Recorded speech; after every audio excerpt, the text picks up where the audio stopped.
F2L is the second step for solving the Rubik's Cube with the CFOP method, and it can get your cube from looking like this with a cross solved to eventually having all the first two layers solved very quickly. If you want to know how to do this, then I highly recommend watching this video because I'll show you how to solve the first two layers of the Rubik's Cube as quickly as possible. F2L is the second step for solving a Rubik's Cube with the CFOP method. This is a very useful strategy that lets you solve the first two layers of the Rubik's Cube simultaneously. This means that instead of inserting the corner and then the edge, you can actually solve both of these pieces simultaneously using a slightly different combination of moves like so. After watching this video, you should be able to see two pieces instantly and be able to solve them in one step. So as you can see, I can solve this one and this one, and our first two layers are solved. If at any point in this video you feel like I'm going too fast, then I recommend pausing the video or using the slow motion feature to go at whatever pace you wish. The great thing about this tutorial is I'm going to be explaining you intuitive F2L, which is actually an easier version of F2L where you don't need to learn many algorithms, you only really need to know a few, and then you can use those algorithms to intuitively solve any F2L case on the puzzle. And F2L is actually used by most of the top cubers, so you can become much faster at solving the Rubik's Cube with F2L. For the first example, let's say we wanted to solve the orange and green pieces and we noticed that the corner and the edge are already paired up. This is one of the luckiest cases for F2L because it means that all we have to do to solve it is just insert this F2L pair into its bottom slot. All you need to do is move it so it's above where it needs to go, and once it's above where it needs to go, you then want to insert this block into here. So there is an algorithm, but I like to think of this quite intuitively. So what you do is you move the block so it's away, and then you move the right side up, and the reason why you do this is so you can solve the F2L pair in one move like that, and then considering you've broken your cross, you can insert it back in and you get the block solved. Here's a very similar case but with the red and green F2L pair instead.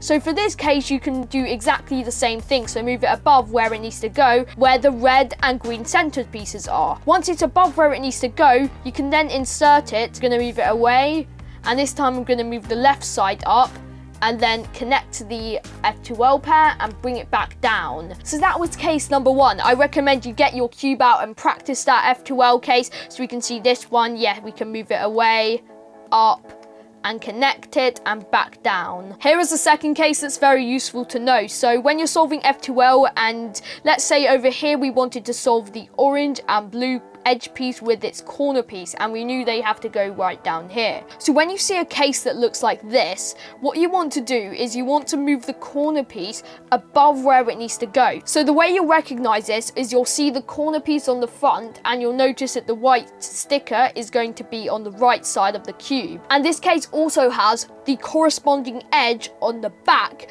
and also look at the colors on top. And the third thing to check is that these two colors are not the same. So as you can see, orange and blue, they are not the same. If you have it when the colors on top are the same, that's a case that I'll explain later, but here is the one when they aren't the same. So if they aren't the same, this is actually a really easy F2L case. So the way you solve this is you're going to move the right side up, and when you move the right side up, notice how the block connects. I'll just do that again. So when I move this piece up, it would create a block. Now this is great, but we've broken our cross. So there's a way to fix our cross while solving this piece. The way you do that is you move this block over to here and then you bring it back down. I'll just show you that again in case it's a bit confusing. So when you have the case where the right sticker is on the right and you've got the edge opposite and these two colors are not the same, you move the right side up to connect them, and then you move it over and then you bring it back down. Now if you have this case but when you pair it up it's on the left, but it looks to be the exact same case where you have the white sticker on the side as well, this is exactly the same case, but instead you're going to perform the mirror. Instead of moving the right side up, you're going to move the left side up to pair them up, and then you're going to move it over with a U prime and then bring it back down with an L move, and it's solved. And here it looks looks like you've got the same as the second one, but you'll notice that when you move it up, they don't connect, or they are the same two pieces, but when you insert them, you'll notice you've got a flipped edge. Whenever you've got this case, you use a trick called the hiding trick. If you hold it in this position and you bring the right piece down, you've kind of hidden it. Now, when you do this, you will notice that you are slightly messing up your cross. However, you can fix the cross later on. You have freedom to now move the top layer as many times as you can without changing the position of the white piece.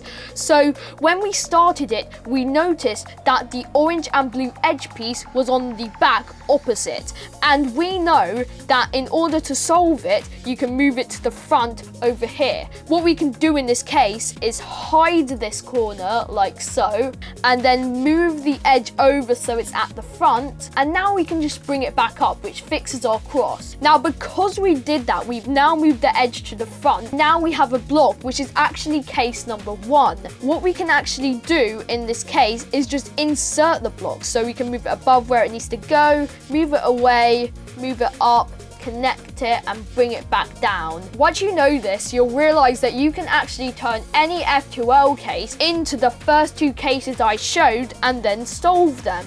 Here is a case that is quite similar to the one I showed you before. So with this one, you want to solve the blue and orange pieces into their slot down here.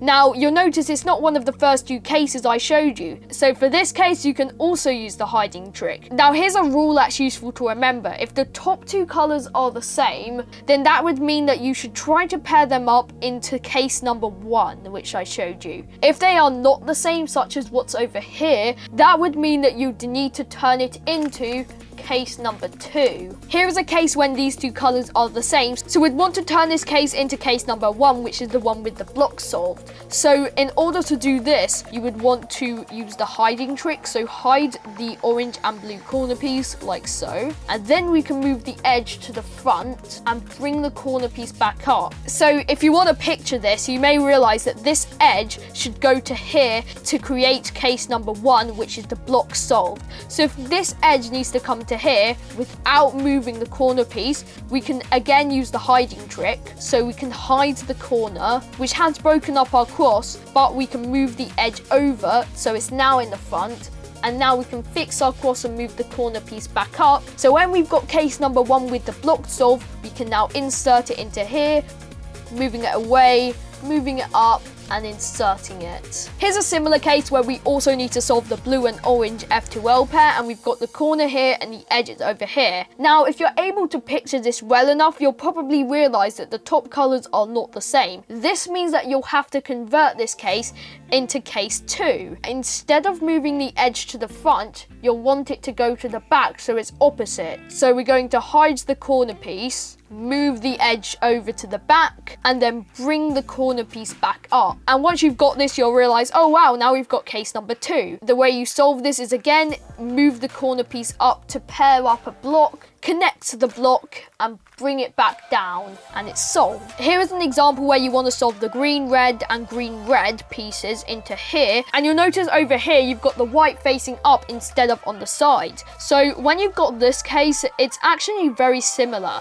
but instead of hiding the corner piece, you're going to hide the edge and hold it so you're making sure that this edge piece is on the side. Now you can hide the edge, and you have two options. Either you can hide the edge towards the back, or you can hide the edge towards the front. Now, there are a couple ways to find out which way to hide the edge. So if you hold it on the front and these two pieces are the same, then you're going to hide it towards the back. So in this example, I'm going to hide it towards the back. So we've now got the edge hided, and we're going to move it over, and now we have the block so we can bring it back down. And now, congratulations, you've got case number 1, which you can then solve like how we would normally. Now, in this example, that you'll notice that these two colors are not the same. So if these two colors are not the same, that means that we're going to hide the edge piece towards the front. So when we hide the edge piece, we're going to move the corner piece over to match it and bring it back up. Now we've got case number 1, which we can solve like normal. In this example, we notice the green and red edge edge piece and corner piece, and we want to solve them both. We notice that the white sticker is up, so we're going to match up the edge like so, and when they're on the front, we know that these two are the same. And because these pieces are both red, that means that we're going to hide it towards the back. So when we hide it towards the back, we're gonna match it up and then solve it like so. When it's solved, we can then insert it using the first technique. Those are most of the cases you need to know to solve F2L. Congratulations. I'm going to show you a slightly more different example. So all the cases I showed you in the past had both the two pieces always in the top layer. However, in this example, when we want to solve the green and red edge piece and corner piece, you'll notice that the corner piece is in the bottom layer. You want to move it all the way up so it's now in the top layer. So we can see that it's great that the edge piece is already in the top layer, but we want to now move the corner piece in the top layer, and we can actually do this intuitively. So what we can do is we can move it up and then move the corner piece over to like anywhere in the top layer. So maybe we'll choose here, and then we can bring the edge back down to fix our cross. Then once we've got that back down, you'll notice that we've actually got a case that we already know how to do. So this is a case where we've got the corner and edge piece separated, the corner piece is facing up. We know it's in a case where you have to hide the edge. We're going to match up the edge to check which way we need to hide it. We're going to see, are these colors the same? And yes, they are. They're both green. So that means we're going to hide the edge towards the back, and then we're going to move the corner piece over for red and green, and then we're going to move it back down to solve it. Now we've got this pair set up, so we can just insert it like normal. So here is a similar case where you want to solve the orange and green pieces, and you notice the corner piece is in the top layer, but the edge piece isn't. So to move the edge piece into the top layer, we can do this intuitively by holding it in the front, moving the right side over, moving it away to anywhere we want in the top layer, and bringing it back down. Now we have the edge piece and corner piece both in the top layer. So what we can do in this case is we can move it above where it needs to go, and we'll notice it kind of looks like the second case I showed where you've got a 3-move insert, but you will see that these two colors are not the same. So they are opposite each other, but these two colors on top are the same, and we don't want that. So if they are the same, then that means that we would need to hide the corner to turn it into case number 1, because case number 2 doesn't work. So that means that instead of doing it like this and having a flipped edge, we can use the case I showed you earlier, where we hide the corner piece, move the edge piece to the front, and bring it back up. Then once it's back up, we've now got case number 1, which we can insert into here. Here is a different case you might see where you see both the pieces are connected to each other. You might notice that all the other cases I showed you before had both the corner and edge separated from each other. So we would have a case that looks more like this with them both separated. However, in this case, they're both connected. So what are we going to do? Hide the corner, hide the edge. So when you see a case where the corner and edge are connected, either you can learn an algorithm, which would take a lot of time, and I don't recommend it for beginners, or you could do it intuitively, which is the way I recommend you start out with. What you can do is hide the corner, move the edge over. This could be anywhere, so it could be here, as long as the edge is separated for the corner. We don't want to move this edge all the way over to here, because then that would mean that when we bring it back down, it would be in the middle layer, which we could take out of the middle layer and bring it into the top layer, but that's a bit of a waste of time. So when you notice this case, you would hide the corner piece, move the edge over, and bring the corner piece back up. And when they're both separated, we've now got a case that we already know. So we can hold the corner piece so the white sticker is on the side, and we can move the left side down to hide the corner piece. And then we know the edge should go to the front, and then we can bring it back up. And yes, we've got case number 1. Congratulations, you now know how to solve every F2L case. However, here is a pretty difficult one where we now want to solve the red and blue, and we can see that the corner and edge are both in the bottom layer. And if you see this, we can firstly take out the corner and edge, and we can do it by moving it up, moving it over, moving it back down. And now we can see, oh no, we've now got two connected pieces together. So how are we going to separate them? Well, in this example, we can see that we can actually hide the corner piece, move the edge to somewhere else, and move the corner piece back up. We've now got a case which we know how to solve, which is one where you hide the edge.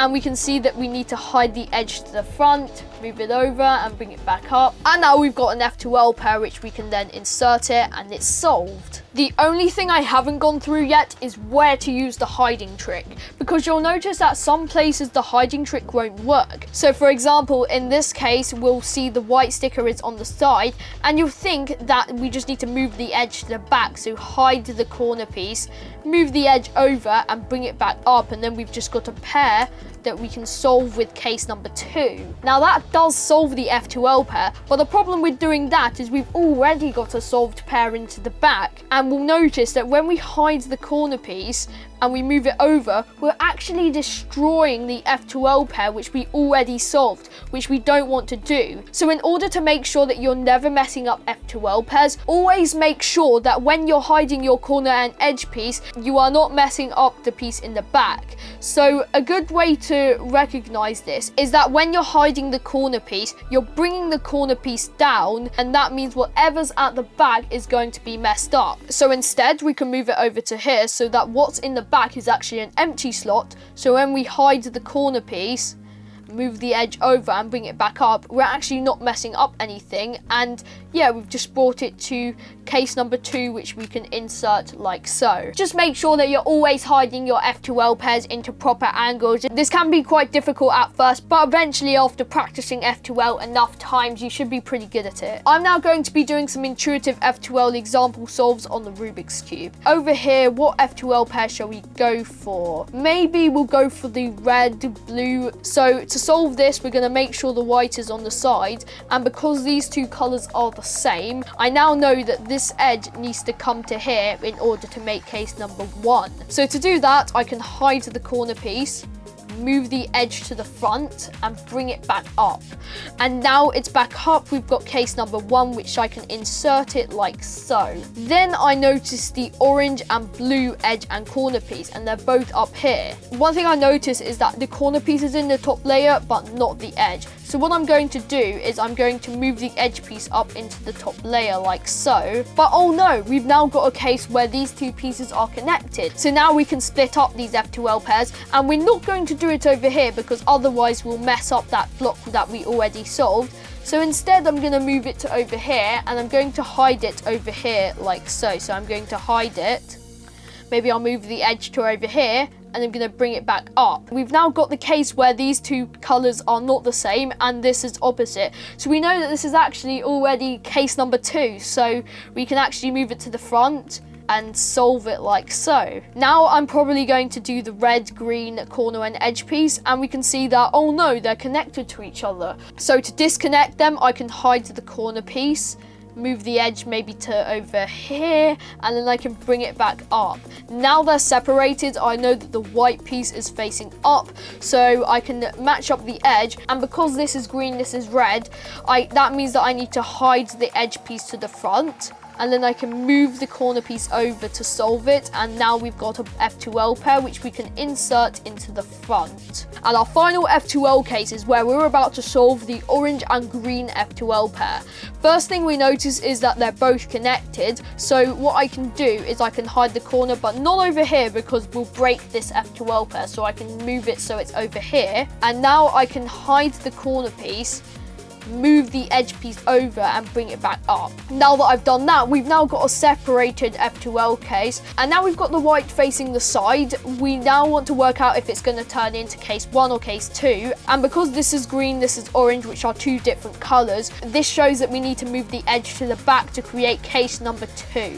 So to turn this into case 2, I can hide the corner piece, move the edge so it's at the back, and bring the corner piece back up. We've now got case number 2, which we can move to the front and just solve it by connecting the pair, moving it over, moving it back down. And now we've solved our F2L intuitively. I hope you found this video helpful, and if you managed to learn intuitive F2L, then let me know in the comments. If you have any questions about any steps I went through in this tutorial, leave them down in the comments below, because I'm very happy to answer your questions and feedback. I hope this video taught you how to do F2L on a Rubik's Cube. It's a very useful technique that a lot of advanced SpeedyCubers use, and congratulations on learning it. But before I completely end this video, I just want to tell you that if you find that your times are slower with F2L, don't worry. Keep practicing intuitive F2L, because you'll realize that solving first two layers pairs simultaneously is a lot faster than solving the corners and edges separately.